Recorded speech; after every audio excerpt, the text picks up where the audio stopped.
नमस्कार, BS TV देख रहे हैं आप। मैं हूं आपके साथ सोनू सेन। चलिए शुरुआत करते हैं बात सियासत की। दिन भर की ढेर सारी खबरों के बीच हर किसी की नजर होती है सियासी हलचलों पर। जब तक देश दुनिया की रंग बिरंगी खबरों के साथ सियासत की खबर ना मिले तब तक जानकारी अधूरी सी रह जाती है। तो सियासत के बिखरे रंगों को समेटकर हम बात करेंगे सियासत की कभी बयानों से उपजी आफत की, तो कभी जनता को सरकार से मिलने वाली राहत की हम बात करेंगे। आज शुरुआत करेंगे बात सियासत की। चुनावी बिसात पर, सियासी एक्सप्रेस वे पर कैसे सियासत होती है उसकी भी आज हम बात करेंगे। बात होगी सवालों की, जवाबों की, छिपी सियासी हर हरकत की हम बात करेंगे। शुरुआत करते हैं बात सियासत की। तो सबसे पहले संविधान निर्माता डॉक्टर भीमराव अंबेडकर की बात करते हैं, क्योंकि देश की सियासत में अंबेडकर को लेकर जिस तरह से सियासी तनाव देखने को मिल रहा है, देश के भीतर अंबेडकर के अपमान पर सियासी घमासान मचा हुआ है। दरअसल केंद्रीय गृह मंत्री अमित शाह ने राज्यसभा के भीतर एक बड़ा बयान दिया, उसके बाद देश की सियासत में भूचाल आ गया। राज्यसभा में अमित शाह ने कहा कि अंबेडकर एक फैशन हो गया है।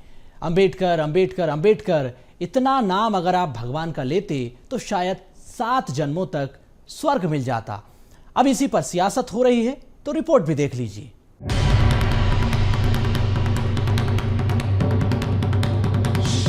अंबेडकर अंबेडकर अंबेडकर अंबेडकर अंबेडकर अंबेडकर माफी मांगो, माफी मांगो, माफी मांगो, बाबा साहेब का अपमान नहीं सहेगा।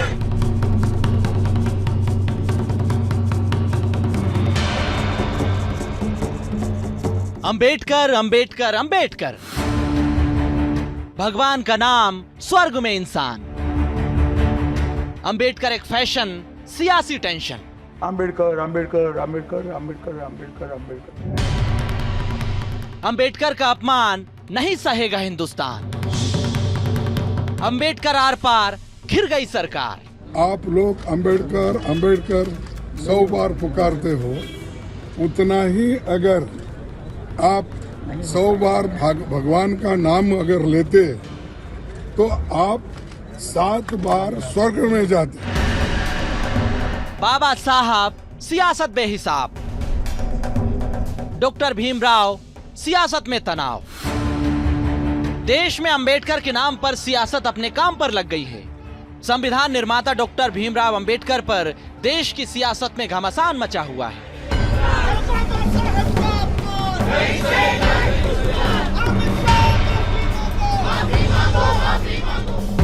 संसद में केंद्रीय गृह मंत्री अमित शाह के बयान को लेकर राजनीतिक विवाद बढ़ता चला जा रहा है। दरअसल अमित शाह ने राज्यसभा में एक बयान दिया। उन्होंने अंबेडकर को लेकर कहा कि अभी देश के भीतर एक फैशन हो गया है, अंबेडकर अंबेडकर अंबेडकर। उन्होंने आगे कहा कि इतना नाम अगर भगवान का लेते तो 7 जन्मों तक स्वर्ग मिल जाता। अब ध्यान दीजिए तो उनके भाषण का यही हिस्सा सोशल मीडिया पर वायरल हो रहा है। अब उनके इस भाषण को सियासत ने लपक लिया। अमित शाह ने आगे कहा कि हमें तो आनंद है कि अंबेडकर का नाम लेते हैं, अंबेडकर का नाम अभी भी 100 बार ज्यादा लो, परंतु साथ साथ अपने अंबेडकर जी के प्रति आपका भाव क्या है ये भी बता दीजिए। अंबेडकर अंबेडकर अंबेडकर अंबेडकर अंबेडकर अंबेडकर, इतना नाम अगर भगवान का लेते तो 7 जन्मों तक स्वर्ग मिल जाता। अच्छी बात है ना। ना सुनिए तो, सुनिए ना, आप सुनिए ना, मैं बताता हूं। हमें तो आनंद है कि अंबेडकर का नाम लेते हैं। अंबेडकर का नाम अभी 100 बार ज्यादा लो, परंतु साथ अर्थ में अंबेडकर जी के प्रति आपका भाव क्या है ये मैं बताता हूं। मान्यवर, अंबेडकर जी को देश की पहली कैबिनेट से इस्तीफा क्यों दे दिया? अंबेडकर जी ने कई बार कहा कि अनुसूचित जातियों और जनजातियों से हुए व्यवहार से मैं असंतुष्ट हूं। सरकार की विदेश नीति से मैं असहमत हूं और आर्टिकल 370 से मैं असहमत हूं। इसलिए वो छोड़ना चाहते थे। उनको आश्वासन दिया गया, आश्वासन पूरा नहीं हुआ। उन्होंने इग्नोरेंस के चलते इस्तीफा दे दिया। उधर अमित शाह के इसी संबोधन को लेकर विपक्ष भड़क उठा। कांग्रेस समेत विपक्षी दल सियासी मैदान में आ गए। अमित शाह पर अंबेडकर का अपमान करने का आरोप लगाया गया। साथ ही अमित शाह से इस्तीफे की भी मांग की गई। पार्टी के सभी पार्टी के लोग एक होकर जो बाबा साहब का अपमान शाह ने किया है वो गलत है, इसीलिए आई डिमांड हिज रेसिग्नेशन। जो अपमान संविधान का करता है, बाबा साहब अंबेडकर का नाम लेकर अगर उनकी नाम अगर तुम बार बार लेते रहेंगे, इतना ही नाम अगर आप भगवान का लिए तो आप 7 बार हेवन जा सकते थे, यानी स्वर्ग जा सकते थे। वहीं अंबेडकर के अपमान पर विपक्ष मोदी सरकार को घेर रहा है, लेकिन बीजेपी का कहना है कि विपक्ष अमित शाह के पूरे भाषण को छिपा रहा है। एक छोटे से हिस्से को काटकर गलत तरीके से फैलाया जा रहा है। अंबेडकर के अपमान पर सियासी घमासान के बीच अमित शाह ने सफाई दी। उन्होंने कहा कि बयान को गलत तरीके से पेश किया गया। कांग्रेस तथ्यों को तोड़ मरोड़ कर पेश कर रही है, जिसकी मैं घोर निंदा करता हूं। मैं हमेशा अंबेडकर के रास्ते पर चला हूं, मैं उनका कभी भी अपमान नहीं कर सकता। कांग्रेस बिहार अंबेडकर विरोधी है, ये आरक्षण और संविधान के खिलाफ है। कांग्रेस ने वीर सावरकर का भी अपमान किया। आपातकाल लगाकर सभी संवैधानिक मूल्यों का उल्लंघन किया गया। इस संविधान के ऊपर की चर्चा में बाबा साहेब आंबेडकर विरोधी कांग्रेस है, इसका कोई जवाब नहीं बचा। संविधान विरोधी कांग्रेस है, इसका कोई जवाब नहीं बचा। कांग्रेस आरक्षण विरोधी है, इसका कोई जवाब नहीं बचा। कांग्रेस सावरकर विरोधी है, इसका भी कोई जवाब नहीं बचा। कांग्रेस ओबीसी विरोधी है, उसका भी कोई जवाब नहीं बचा। आपातकाल का पाप कांग्रेस के ही समय में हुआ, इसका भी कोई जवाब नहीं बचा। नारी सम्मान का विरोध भी कांग्रेस ने ही किया, वो प्रस्तापित हो गया। न्यायपालिका का अपमान ही कांग्रेस ने ही किया, वो भी प्रस्तापित हो गया। भारत की भूमि को भी संविधान को दरकिनार कर विदेश को सौंपने का पाप भी कांग्रेस ने ही किया, ये भी प्रस्तापित हो गया। तब फिर से एक बार चिर परिचित अपनी पुरानी नीति पर कांग्रेस आई है और उन्होंने मेरे बयान को तोड़ मरोड़ कर आधा ही दिखाकर जनता के सामने रखना और भ्रांति फैलाने का प्रयास किया है। कृपया मेरा पूरा बयान आप सभी लोग जनता तक पहुंचाइए, तो दूध का दूध और पानी का पानी हो जाएगा। फिलहाल अंबेडकर के नाम पर सियासी घमासान मचा हुआ है। कांग्रेस अमित शाह के इस्तीफे की मांग कर रही है, तो वहीं अमित शाह विपक्ष पर भ्रम फैलाने का आरोप लगा रहे हैं।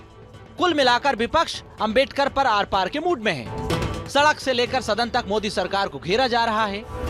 समूचा विपक्ष मोदी सरकार पर टूट पड़ा है। यही वजह है कि अमित शाह के बयान के बाद बीजेपी बैकफुट पर नजर आ रही है। Bureau report, BSTV। Madhya Pradesh में आए दिन लव जिहाद के मामले बढ़ते चले जा रहे हैं। अब राजधानी भोपाल से भी एक बार फिर चौंका देने वाला मामला सामने आया। भोपाल के कोलार इलाके में एक युवती के साथ लव जिहाद का मामला आया। इसी को लेकर अब सियासत भी हो रही है, हिंदू संगठन भी विरोध कर रहे हैं। सियासत आखिर कैसे गरमाई, इस पर क्या है पूरा लव जिहाद का मामला, इस रिपोर्ट को देखिए और समझिए। राजधानी में लव जिहाद का मामला। साहिल खान से बना राहुल, नाम बदलकर युवती से दोस्ती, शादी का झांसा देकर दुष्कर्म, हिंदू संगठन कर रहा विरोध। पुलिस ने किया मामला दर्ज।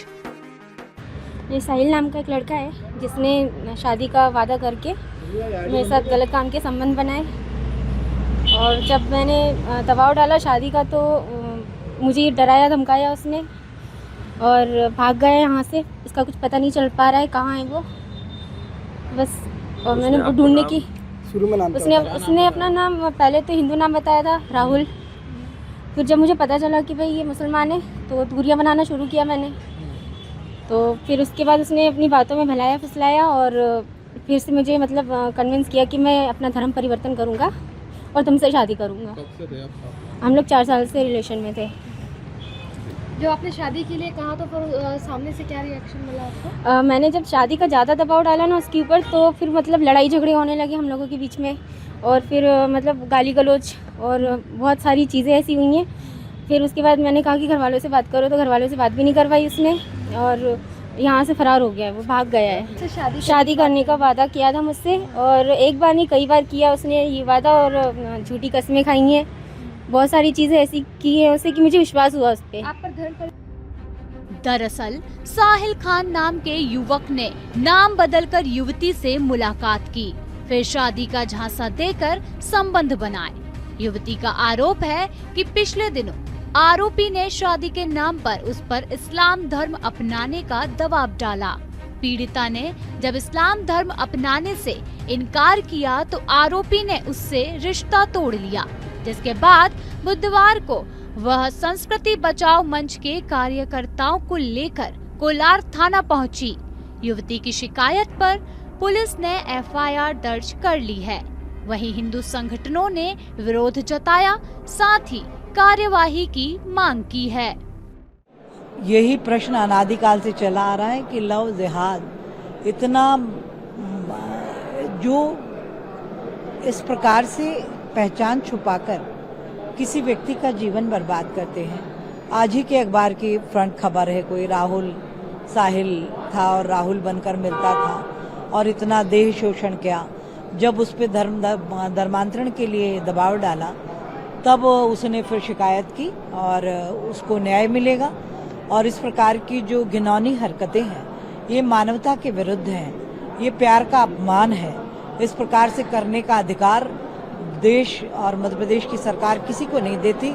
जो भी ऐसी घृणित हरकत करेगा कठोरतम दंड पाएगा। आज संस्कृति बचाओ मंच के पास एक लव जिहाद का मामला आया जिसमें कि बच्ची हिंदू है और व्हाट्सएप चैटिंग के माध्यम से लड़के ने अपना नाम राहुल बताया, उसे प्रेम जाल में फंसाया। और जब प्रेम जाल में फंसने के बाद लड़की के फिजिकल रिलेशन हुए तो उसे पता चला कि लड़का मुस्लिम है। उसने साहिल ने अपना नाम राहुल बताकर और प्रेम जाल में फंसाकर उसे लव जिहाद का शिकार बनाया। लड़की ने जब कहा कि मैं तुमसे संबंध नहीं रखना चाहती तो लड़के ने कहा कि मैं तुमसे शादी करूंगा, और शादी का झांसा देकर 4 साल तक उसके साथ यौन शोषण करता रहा। और उसके पश्चात यहाँ से अपना जब उसका मन भर गया तो यहाँ से मोबाइल बंद करके और अन्यत्र कहीं चला गया, जिसमें कि लड़की के साथ 4 साल तक यौन शोषण कर रहा है। लड़की हरिजन है। हमने यहाँ पर थाना कोलार में आकर माननीय थाना प्रभारी जी से निवेदन किया, उन्होंने एफआईआर दर्ज की और उसके खिलाफ हरिजन एक्ट भी लगा। तो जैसा कि आपने देखा, इस मामले में हिंदू संगठन ने भी आक्रोश जताया है और फिलहाल आरोपी फरार चल रहा है। उधर पुलिस जल्द ही गिरफ्तारी की बात कर रही है, तो अब देखना होगा कि क्या कुछ कार्यवाही इस मामले में की जाती है। Bureau report VSTV। छत्तीसगढ़ में नक्सलियों को लेकर सियासी नौटंकी अक्सर देखने को मिलती है, लेकिन अब बीजापुर में पुलिस नक्सलियों के बीच जो मुठभेड़ हुई उस पर सियासत गर्मा गई। कांग्रेस लगातार मुठभेड़ पर सवाल उठा रही है। पीसीसी चीफ दीपक बैज इसको लेकर सरकार पर गंभीर आरोप लगा रहे हैं। क्या है वो आरोप, आप इस रिपोर्ट को देखिए।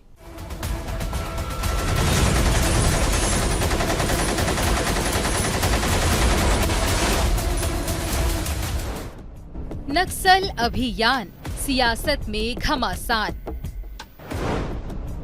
बैच का बयान सियासत के निशान। आदिवासियों की टारगेट किलिंग क्यों? शांति बहाली सियासी जुगाली। बीजापुर में पुलिस नक्सली मुठभेड़ पर सियासत गर्मा गई है, जहां एक और कांग्रेस ने पुलिस मुठभेड़ को लेकर बड़े सवाल उठाए। वहीं कांग्रेस के प्रदेश अध्यक्ष दीपक बैज घायल लड़की से मिलने DKS अस्पताल पहुंचे, जहां PCC अध्यक्ष ने बच्ची के परिजनों से मिलकर उनका हालचाल जाना और डॉक्टरों से इलाज से जुड़ी जानकारी भी ली। घायल से मिलने के बाद दीपक बैज ने पुलिस प्रशासन पर गंभीर आरोप लगाए। दीपक बैज ने कहा कि गृह मंत्री अमित शाह के दौरे के समय बच्ची को गोली लगी थी, लेकिन प्रशासन ने इस घटना को दबाने की कोशिश की। सरकार ने गृह मंत्री को झूठी जानकारी दी है। पुलिस नक्सली मुठभेड़ पर सियासत। नक्सली मुठभेड़ को लेकर गरमाई सियासत। पुलिस मुठभेड़ में 7 नक्सली ढेर। घायलों से दीपक बैज ने की मुलाकात। दीपक बैज ने लगाए प्रशासन पर गंभीर आरोप। घटना को दबाने का काम किया दीपक बैज। ओरछा क्षेत्र में मुठभेड़ हुई, ये सरकार और पुलिस का कहना है, और उसमें 7 माओवादी को उन्होंने मारने का दावा किए। कांग्रेस कमेटी मांग करती है कि इस घटना का इस पे जांच होनी चाहिए, एक कमेटी बनानी चाहिए, इस पे जांच होनी चाहिए, क्योंकि गंभीर मामला है। फिलहाल सरकार के साथ ही दीपक बैज भी प्रदेश में शांति चाहते हैं, लेकिन किसी निर्दोष आदिवासियों को मारकर शांति स्थापित नहीं हो सकती। दीपक बैज ने ये गंभीर आरोप भी लगाया है कि जिस दिन गृह मंत्री अमित शाह का बस्तर दौरा था, उस समय आदिवासी बच्चों को गोली लगी थी, लेकिन गुपचुप तरीके से प्रशासन ने उसे दबाने का काम किया है। गृह मंत्री को झूठी जानकारी दी गई ताकि ये दिखाया जा सके कि बस्तर नक्सलवाद के खात्मे की ओर है, लेकिन वहाँ लगातार हत्याएं हो रही हैं। सरकार ने इन घटनाओं को छिपाने का प्रयास क्यों किया? अब ये सच्चाई सामने आ गई है कि 4 आदिवासियों को गोली लगी है, जिसकी जिम्मेदारी सरकार की होगी। Bureau report, BSTV। चलिए आप बात करते हैं नेताजी की। आखिर नेताजी बिगड़े बोल क्यों देते हैं? क्यों राजनीति में भड़काऊ बयान महत्वपूर्ण हैं, जरूरी हैं? क्यों भड़काऊ बयान के जरिए नेता अपनी सियासत चमकाते हैं? आग से जिस तरह से खेलने की कोशिश होती है, ये सियासी आग क्यों लगाई जाती है, सियासत क्यों चमकाई जाती है, इसको लेकर हम एक रिपोर्ट आपको दिखाते हैं। इसके जरिए आप समझिए कि कांग्रेस के विधायक जो उत्तरी जांगड़े हैं, उन्होंने एक बयान क्या दिया कि सूबे की सियासत गर्मा गई। ये खास रिपोर्ट आप देखिए।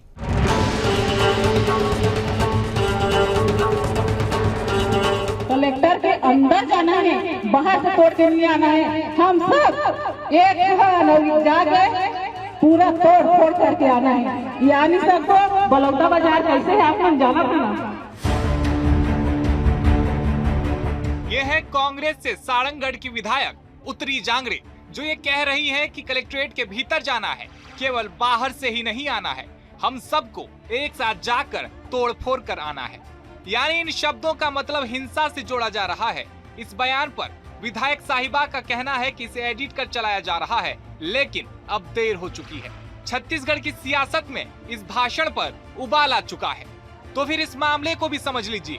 दरअसल कांग्रेस कार्यकर्ताओं के खिलाफ झूठे प्रकरण दर्ज किए जाने और जनहित के मुद्दों को लेकर सारंगगढ़ में कलेक्ट्रेट घेराव और धरना प्रदर्शन किया गया। इसमें पूर्व मंत्री और खरसिया विधायक उमेश पटेल, चंद्रपुर विधायक राम कुमार यादव, सरायपाली विधायक चातुरी नंद, बिलाईगढ़ विधायक कविता प्राण लहरे भी मौजूद रहे।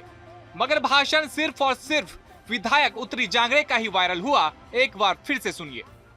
ये सब लाभ सब जाना था, समझाए की जरूरत नहीं है। एक दिवसीय धरना प्रदर्शन है, आप सब युवा मल्ला अभी जाए वाले हमार, और कलेक्टर के अंदर जाना है, बाहर से तोड़ के नहीं आना है। हम सब एक जाके पूरा तोड़ फोड़ करके आना है। यानी सबको बलौदा बाजार कैसे है आपको जाना पड़ा। अब एक विधायक का भाषण वायरल हो रहा हो और छत्तीसगढ़ के सियासी गलियारों में बिना चर्चा के निकल जाए, ऐसा कहां होने वाला था। बीजेपी के IT सेल ने इस वीडियो को जमकर वायरल किया और इसे छत्तीसगढ़ की शांत फिजा में जहर घोलने वाला वीडियो बताया। लेकिन इस मामले में खलबली तब मची जब ये कहा गया कि यह सारे तथ्य इस बात को प्रमाणित करते हैं कि आखिर बलौदा बाजार कांड के पीछे किसका षड्यंत्र था। यह आरोप प्रदेश के डिप्टी CM अरुण साव की तरफ से आया और निशाने में कांग्रेस रही। वहीं कांग्रेस विधायक दल के नेता डॉक्टर चरणदास महंत ने कहा कि मैं ऐसा नहीं मानता कि वो वीडियो सही होगा। वे ऐसी विधायिका नहीं है बीजेपी नहीं चाहती कि कांग्रेस नेता एक साथ रहे, इसलिए बीजेपी ऐसी भूमिका निभा रही है। ये सारे तथ्य इस बात को प्रमाणित करते हैं कि आखिर बलौदा बाजार कांड के पीछे किनका षड्यंत्र था, कौन उसके पीछे था। ये जनता के सामने पूरी तरह साफ हो गया है कि कांग्रेस पार्टी राज्य में कानून व्यवस्था खराब करना चाहती है, राज्य में अराजकता पैदा करना चाहती है, राज्य के लोगों को गुमराह करना चाहती है ताकि राज्य में अशांति हो, राज्य में कानून व्यवस्था बिगड़े। देखिए, मैंने न तो उत्तरी जांगड़े का वो क्लिपिंग देखा है, न मैं ऐसा मानता हूं कि वो सही क्लिपिंग होगा, क्योंकि उस तरह की वो विधायिका है ही नहीं जो इस तरह गलत बात करें। एक तरफ कांग्रेस अपनी विधायक का बचाव कर रही है, दूसरी तरफ बीजेपी आरोपों की बरसात कर रही है। लेकिन बलौदा बाजार अग्निकांड को लेकर षड्यंत्र है या नहीं, इसकी पुलिस जांच कर रही है। सवाल तो ये खड़ा होता है कि विपक्ष जब जब सरकार को घेरने जा रही है, तब तब कोई न कोई लूप होल कैसे निकलकर सामने आ रहा है। बहरहाल छत्तीसगढ़ में आज का मुद्दा और सियासी चर्चा का विषय विधायक उत्तरी जांगड़े, भड़काऊ भाषण, बलौदा बाजार कांड और जमकर बवाल ही है। देखने वाली बात तो यह है कि इन सब बयानबाजियों का नतीजा आखिर क्या निकलता है। Bureau report, BSTV, Chhattisgarh. Chhattisgarh सरकार अपनी उपलब्धियों को गिनाने का काम कर रही है। भाजपा के नेता, मंत्री, विधायक, कार्यकर्ता सरकार की उपलब्धियां गिना रहे हैं। एक साल बेमिसाल रहा है। सरकार ने जो नीतियां बनाई, जो पॉलिसी बनाई, जो योजनाएं सरकार ने चलाई है, उनको जनता तक पहुंचाने का काम हो रहा है। दूसरी तरफ विपक्ष सरकार पर लगातार सवाल उठा रहा है। सरकार की नाकामियों को गिनाया जा रहा है। इसी पर यह खास रिपोर्ट देख लीजिए। छत्तीसगढ़ सरकार अपनी उपलब्धियों को गिनाने का काम कर रही है। भाजपा सरकार के मंत्री, विधायक और नेता सरकार की उपलब्धि को गिना रहे हैं। वहीं धमतरी में कुरुद विधायक अजय चंद्राकर ने विष्णु सरकार की उपलब्धि गिनाई है। अजय चंद्राकर ने कहा है कि प्रदेश में डबल इंजन की सरकार जनता को दोहरा लाभ पहुंचा रही है। साय सरकार में गुणवत्ता, जवाबदेही और पारदर्शिता के साथ काम हो रहा है। लोगों तक सुशासन का संदेश पहुंचाया जा रहा है। चंद्राकर ने कहा कि शासन की योजनाओं के क्रियान्वयन और उनका लाभ पात्र हितग्राहियों को दिलाने का काम हो रहा है। पीएम आवास योजना, प्रधानमंत्री ग्राम सड़क योजना, आयुष्मान भारत योजना, किसान क्रेडिट कार्ड योजना, प्रधानमंत्री आदर्श ग्राम योजना, राष्ट्रीय स्वास्थ्य मिशन योजना का लाभ दिया जा रहा है। प्रधानमंत्री आवास योजना में छत्तीसगढ़ को केंद्र सरकार से पूरे देश में सर्वाधिक 8.46 लाख आवास निर्माण का लक्ष्य मिला है। इसके तहत 18,12,743 जरूरतमंद परिवारों को आवास की स्वीकृति दी गई है। साथ ही मुख्यमंत्री आवास योजना ग्रामीण के तहत सर्वे के पात्र 47,090 आवासहीन परिवारों को भी पक्का मकान दिया जाएगा। छत्तीसगढ़ सरकार ने, विष्णुदेव की सरकार ने किन चीजों को पूरा किया और उसके समाज पर क्या प्रभाव पड़ेगा, शासन पर क्या प्रभाव पड़ा, लोगों की सुविधाएं कैसे विस्तारित हुई और किस दिशा में हम बढ़ रहे हैं।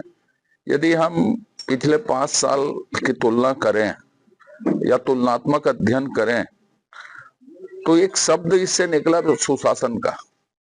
पहले सुशासन नाम की कोई चीज नहीं थी।